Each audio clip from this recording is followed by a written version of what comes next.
the Columbia Network takes pleasure in bringing you Suspense.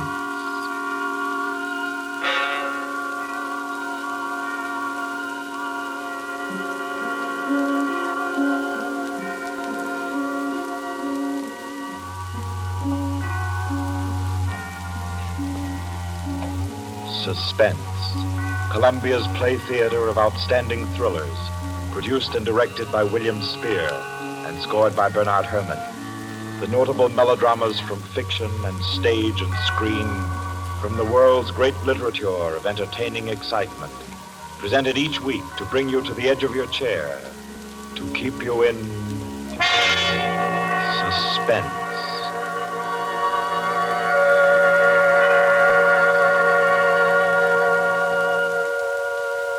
Tonight's story, by America's distinguished author-playwright Owen Johnson, gathers its suspense in a very gentle way. It doesn't have a spectacular finish, garnished with revolver shots. There are no graveyard watches. There's not so much as a single lifeless body, identified or unidentified. It's a tale told in a club room, the Artists and Writers Club in New York. A tale of high-class robbery and suspicion, and of how some ladies and gentlemen nervously counted 100 in the dark.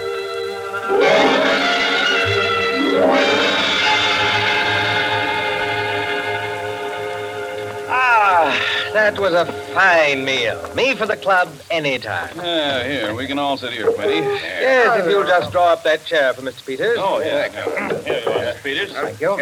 Do you all know Peters? This is Mr. Steingall. How do you do? I know you. Mr. Golier. Oh, I believe we've met. Oh, yes. How are you? Oh, you know each other. Yes. And the one who drew up the chair, Mr. Rankin. How do you do? Well, I guess we're all acquainted now. To get back to our table discussion, Quinny. Oh, yes. How about a drink? Who'll join me? Oh, yeah, pleasure. Fine. John. Well, now, Steingall, as I said, there are only half a dozen stories in the world. What is more to the point? There's every reason Yes, sir. What? Oh, 5 with soda, John. Yes, sir. Now, where was I? Oh, yes. What is more to the point, gentlemen, is the small number of human relations that are so simple and yet so fundamental that they can be eternally played upon, redressed, and reinterpreted in every language, in every age, and yet remain inexhaustible in the possibility of variation. Well, that's true, of course. It's very possible. Take the eternal triangle. 2 men and a woman, or 2 women and a man. Its variations extend to thousands. That right, Rankin? Well, in a way. Ah, here we are. Set them down right there, John. Very well, sir. A little soda. Here you are. Thank you. And you. Thank you. Soda, Peter? Yes, please.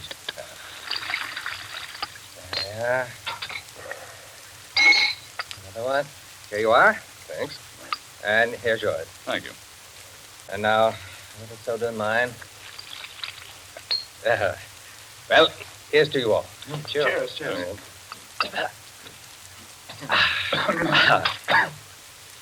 I'm afraid we can't see eye to eye, Quinny. I believe there are situations, original situations, that are independent of your human emotions, that exist just because they are situations, accidental and nothing else. As for instance? Well, I'll just cite an ordinary one that happens to come to my mind. In a group of 5 men, such as we are here, a theft takes place. One man is the thief. Now, which one? Now, I'd like to know what emotion that interprets. And yet it certainly is an original theme at the bottom of a whole literature. It's not the same thing at all. Detective stories. I could answer that the situation you give can be traced back to the commonest of human emotions, curiosity. I think Quinny has you there, Rankin. What is the peculiar fascination that the detective problem exercises over the human mind? You will say, curiosity. Yes and no. Admit at once that the whole art of a detective story consists in the statement of the problem. Anyone can do it. I can do it. Steingall can do it. Rankin, I believe even you can do it. The solution doesn't count. It is usually banal. It should be prohibited. What interests us is, can we guess it? There you have it, the problem, the detective story. Now, why the fascination? I'll tell you. It appeals to our curiosity. Yes, but deeper, to a sort of intellectual vanity. 5 men present. The theft takes place. Who's the thief? Who will guess it first? Whose brains will show its superior cleverness? You see? That's all. That's all there is to it. Out of all of which, the interesting thing is that Rankin has supplied the reason why the supply of detective fiction is inexhaustible. It does all come down to the simplest terms.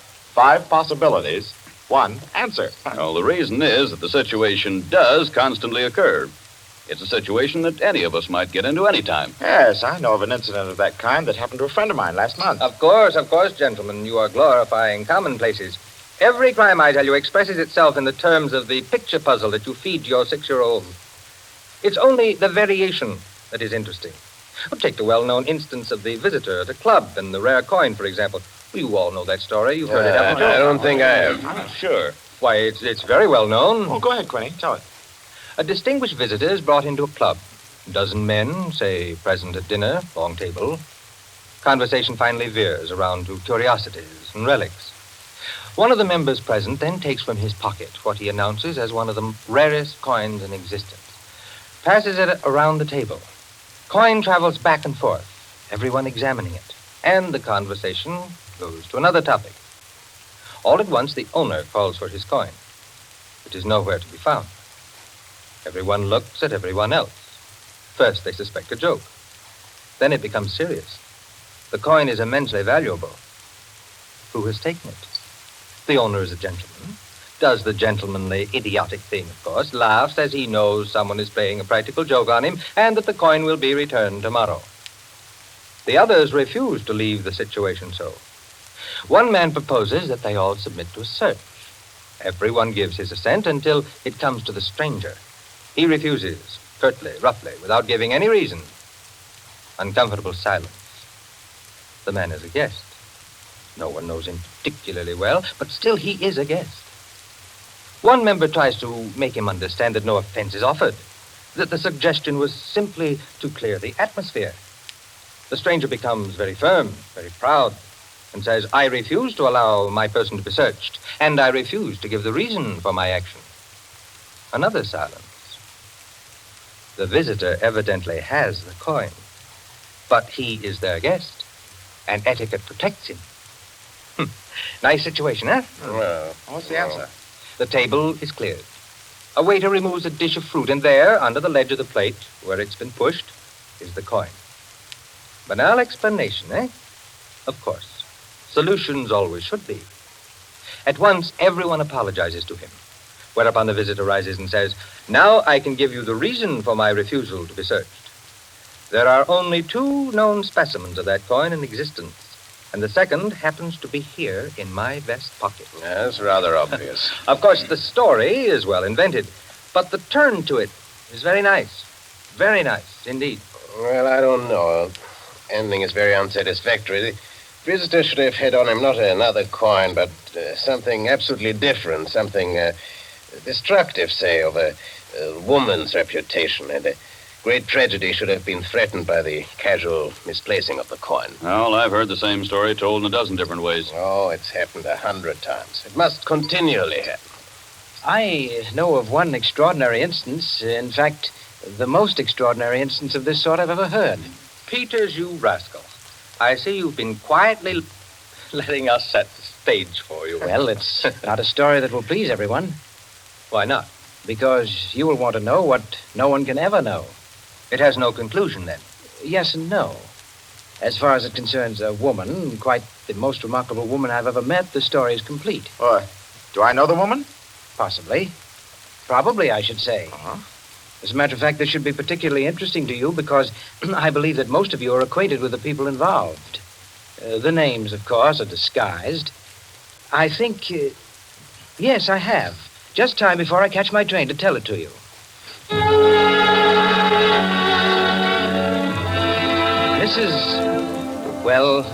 Mrs. Rita Kildare inhabited a charming bachelor girl studio, very elegant, with a duplex pattern in one of the buildings just off Central Park West. She knew very nearly everyone in that indescribable society in New York that's drawn from all levels and that imposes but one condition for membership, to be amusing. In this mingled society, her invitations were eagerly sought. Her dinners were spontaneous, and the discussions, though gay and usually daring, were invariably under the control of wit and good taste. On the Sunday night of this adventure, she had, according to her custom, sent away her Filipino butler and invited to an informal chafing dish supper 7 of her more unusual friends. At 7 o'clock, having finished dressing, she put in order her bedroom, which formed a sort of free passage between the studio and a small dining room to the kitchen beyond. Then, going into the studio, she struck a match and was about to light the candlesticks which illuminated the room when the bell rang, and a Mr. Flanders, a broker, compact, nervously alive, well-groomed, was waiting as she opened the door. Well, you're early. On the contrary, you are late. Well, in any case, hello, and come inside. Here, let me take your things. Thank you. Well, I'm the first, I suppose. Of course. And since you are, you can be a good boy and help me with the candles. Delighted. Who's to be here tonight? The Enos Jacksons? I thought they were separated. Not yet. How interesting. Only you, dear lady, would dream of serving us a couple on the verge. It is interesting, isn't it? Assuredly. Where did you know Jackson? Through the Warings. Jackson's a rather doubtful person, isn't he? Well, let's call him a very sharp lawyer. They tell me, though, he's been gambling pretty much. In deep. How about yourself? Me? I'm a bachelor. If I lose my shirt, it makes no difference. Is that possible? Probable, even. Who else is coming? Oh, Maud Lily. You know her? I don't think so. You met her here some time ago. A journalist. Oh, yes, of course. I'd forgotten. Mr. Harris, a clubman, is coming, and the Stanley Cheevers. Stanley Cheevers? Are we going to gamble? Don't tell me you object. Certainly not. Only the Cheevers. They play quite a game. Yes, well united. They have an unusual streak of good luck. Oh, by the way, it's Jackson, isn't it, who is so attractive to Mrs. Cheever? Quite right. What a charming party. Where does Maud Lily come in? Don't joke. She's in a desperate way. And young Harris? Oh, he's to make the salad and cream the chicken. See the whole party. I, of course, am to add the element of respectability. Of what? Don't play baby with me, my dear Flanders. I apologize. That's better. No one, of course, knows who else is coming. No one, of course.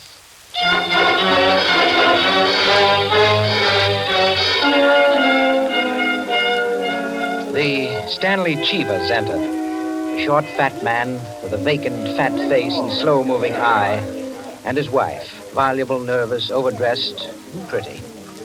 Mr. Harris came in with Maud Lily, a woman straight, dark, Indian, great masses of somber hair, held in a little too loosely for neatness, with thick, quick lips and eyes that rolled away from the person who was talking to her. The Enos Jacksons were late, and still agitated as they entered. His forehead had not quite banished the scowl, nor her eyes the scorn. He was of the type that never lost his temper, but caused others to lose theirs. Mrs. Jackson seemed fastened to her husband by an invisible leash. You looked at her curiously and wondered what such a nature would do in a crisis, with a lurking sense of a woman who carried with her her own impending tragedy. As soon as the company had been completed and the incongruity of the selection had been perceived, a smile of malicious anticipation ran the rounds, which the hostess cut short by saying, Well, now that everyone's here, this is the order for the night. You can quarrel all you want, you can whisper all the gossip you can think of about one another, but everyone is to be amusing. Also, everyone is to help with dinner. And nothing formal, nothing serious. We may all be bankrupt, divorced, or dead tomorrow, but tonight we'll be gay. That's the invariable rule of the house. For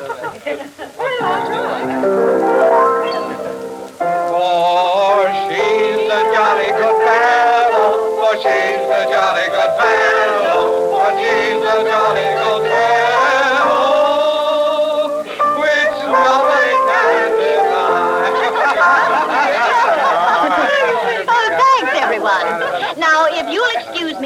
get on with the cooking. Harris, I'll need you. Right with you. May I be of any help? Thank you, Maud, dear. Oh, Mrs. Cheever, you might come along, too. All right.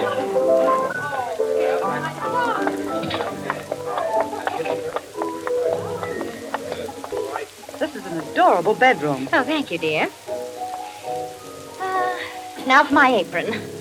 Oh, there it is. Tie me up in the back, will you please, Maud? Of course. There you are. Fine, thanks. Now just let me get my rings off, and I'll be all ready to go to work. Oh, this is such a lovely apartment, Mrs. Kildare. Thanks. Soap and water always seem to do it. There. Your rings are so beautiful. They are nice, aren't they? But there's only one that's very valuable, the sapphire. Oh, it's beautiful. Let me see. Oh, it must be very valuable. It cost $10,000 6 years ago. It's been my talisman ever since. For the moment, however, I'm a cook. You're not going to leave the rings there. Why, of course. Now, I'm the cook. Maud Lily, you're the scullery maid. Harris is the chef, and we're all under his orders. Mrs. Cheever, did you ever peel onions? Oh, good heavens, no. Well, there are no onions to peel. All you have to do is help set the table.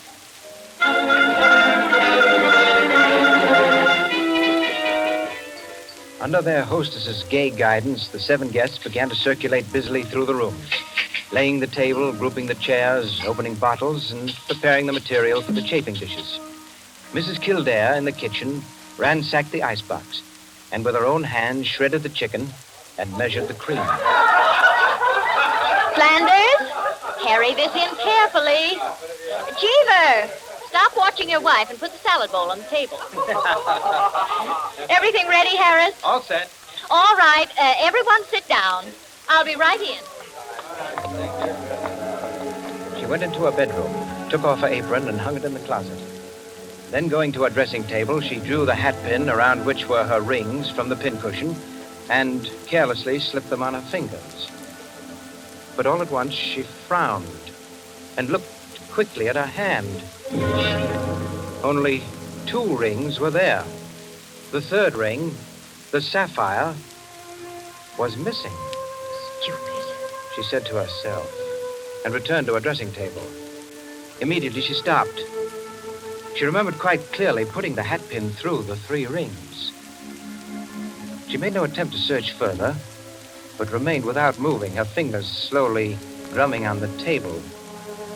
Who had taken the ring? Each of our guests had had a dozen opportunities in the course of the time she'd been busy in the kitchen. She ran over their characters and their situations as she knew them. Strangely enough, at each, her mind stopped upon some reason that might explain a sudden temptation. To find out nothing this way. That's not the important thing to me just now. The important thing is to get the ring back. And slowly, deliberately, she began to walk back and forth, her clenched hand beating the deliberate, rhythmic measure of her journey. 5 minutes later, as Harris, installed as chef over the chafing dish, was giving directions, spoon in the air, Mrs. Kildare came into the room like a lengthening shadow. Her entrance had been made with scarcely a perceptible sound, and yet each guest was aware of it at the same moment, with a little nervous start. Heavens, heavens, dear lady. You've come in on us like a Greek tragedy. What is it you have for us? A surprise? I have something to say to you. Mr. Enos Jackson, Yes, Miss Kildare? kindly do as I ask you. Certainly.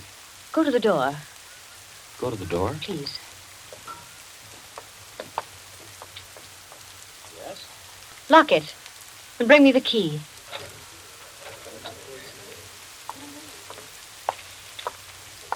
Here you are. You've locked it? As you wish me to. Thank you.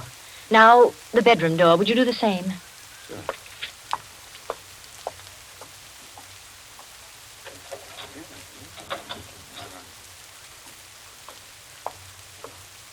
Thank you, Mr. Jackson. Mr. Cheever, Yeah? would you blow out all the candles except the candelabra on the table? Blow out all the candles. Except the candelabra. All right. For goodness sake, Mrs. Kildare. What is it? I am getting terribly worked up. My nerves are all Sorry, a hazel. Mrs. Jackson. That's the last candle. All right. Now listen. My sapphire ring has just been stolen. You don't mean it. The ring's been taken within the last 20 minutes. I'm not going to mince words. The ring has been taken, and the thief is among you. But Mrs. Kildare, is it possible? Yes, Mrs. Cheever. There's not the slightest doubt. 3 of you were in the bedroom when I placed my rings on the pincushion. Quite true. I was in the room when she took them off. The sapphire ring was on top. Each of you has passed through there a dozen times since. My sapphire ring is gone, and one of you has taken it. For heaven's sake. Now listen. I'm not going to mince words. I'm not going to stand on ceremony. But I'm going to have my ring back. Listen to me carefully. I'm going to have that ring back. And until I do, not a soul shall leave this room. I don't care who's taken it. All I want is my ring. Now, I'm going to make it possible for whoever took it to restore it without possibility of detection. The doors are locked and will stay locked. I'm going to blow out the remaining candles in the candelabra, and we're going to count 100 slowly. There'll be an absolute darkness. No one will know or see what's done. But if, at the end of that time, the ring is not here on the table, I shall telephone the police and have everyone in this room searched. Am I quite clear? Everyone take his place about the table and remain standing, please. That's it. That'll do. Now, I'll blow out the candles and count 100. No more, no less. Remember, either I get that ring, or everyone in this room will be searched.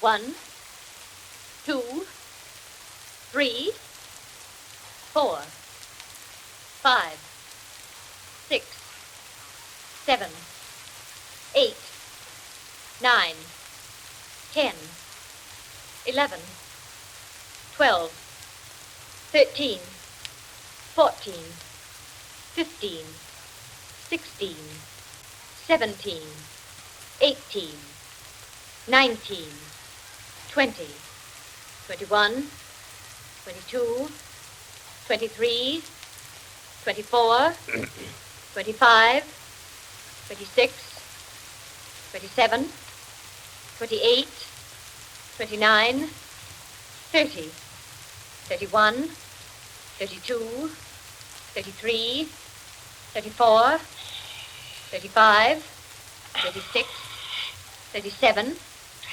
38, 39, 40, 41, 42, 43, 44, 45, Foot's leapt off the chair. I'm 46, sorry. 47, 48, 49, 50, 51, 52, 53, 54, 55, 56, 57, 58, 59, 60, 61, 62, 63, 64, 65, 66, 67, 68, 69, 70, 71, 72, 73, The ring. 74, There it is. 75, 76, 77, 78,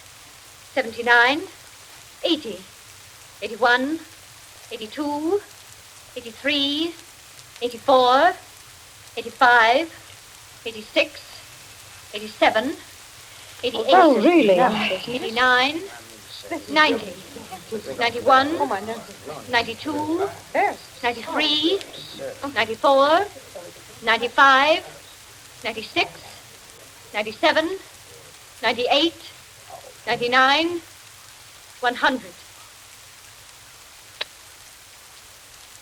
Well, it is there, isn't it? Mr. Cheever, you may hand it to me. Well, now that that's over, we can have a very gay little supper. The lights, someone.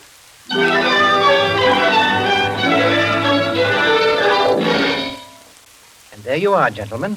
Oh, I say, Peters, that's not all. Absolutely. The story ends there? Story ends there. But who took the ring? Ha What? You never found out? Never. No clue? None.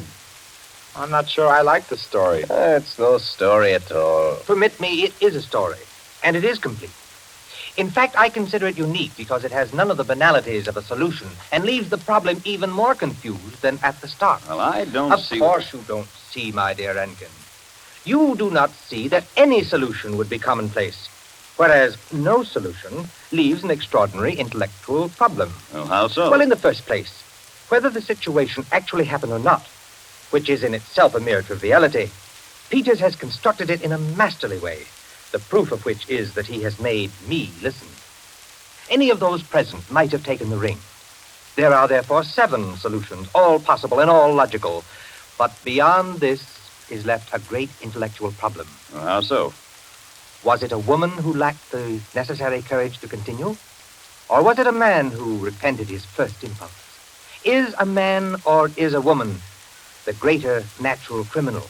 Oh, that's simple, Quinny. A woman took it, of course. On the contrary, it was a man, for the second action was more difficult than the first. A man, certainly. The restoration of the ring was a logical decision. You see? Personally, I incline to a woman, for the reason that a weaker feminine nature is strangely susceptible to the domination of her own sex. There you are. We could meet and debate the subject year in and year out and never agree. I recognize most of the characters, Peters. Mrs. Kildare, of course, is all you say of her. An extraordinary woman. The story is quite characteristic of her. Flanders, I'm not sure of, but I think I know him. I'm positive I do. Did it really happen? Exactly as I told it. The only one I don't recognize is Harris. Your humble servant. What? You, Peters? You were there? I was there. I was Harris. I beg your pardon, gentlemen. Oh, yes, what is it, John? Mr. Peters, sir, your train. You told me to remind you. Oh, thank you. Yes, I didn't know it was so late. You gentlemen pardon me. Huh? Of course. Nice to meet you all. Night.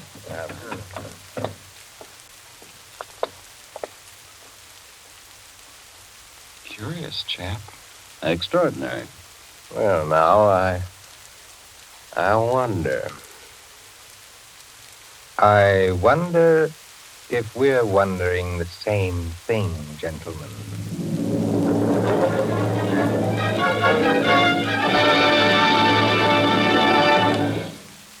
And so, with the enigmatic smile of Mr. Peters, or Harris, ends 100 in the Dark, Owen Johnson's smooth story which gave us tonight's Suspense.